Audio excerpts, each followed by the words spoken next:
LIC मध्ये काम करणाऱ्या रश्मी पाटणकर राज्यातील सर्वात शक्तिशाली कुटुंबाच्या सूनबाई कशा बनल्या? स्टोरी इंटरेस्टिंग आहे, शेवटपर्यंत बघा. रश्मी पाटणकर यांचा जन्म डोंबिवलीत झाला. एका मध्यमवर्गीय कुटुंबात त्या लहानाच्या मोठ्या झाल्या. त्याच्यानंतर जॉबसाठी त्या LIC मध्ये लागल्या.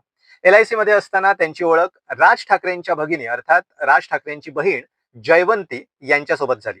जयवंती यांच्या माध्यमातूनच पुढे उद्धव ठाकरेंची रश्मी ठाकरे यांची ओळख झाली.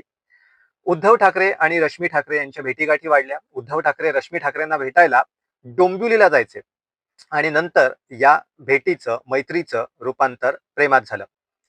त्यानंतर या दोघांनी लग्न करण्याचा निर्णय घेतला. 13 डिसेंबर 1989 रोजी या दोघांचं लग्न झालं आणि पुढचा प्रवास सुरू झाला. एका मध्यमवर्गीय कुटुंबात लहानाच्या मोठ्या झालेल्या रश्मी पाटणकर ते रश्मी ठाकरे हा त्यांचा प्रवास.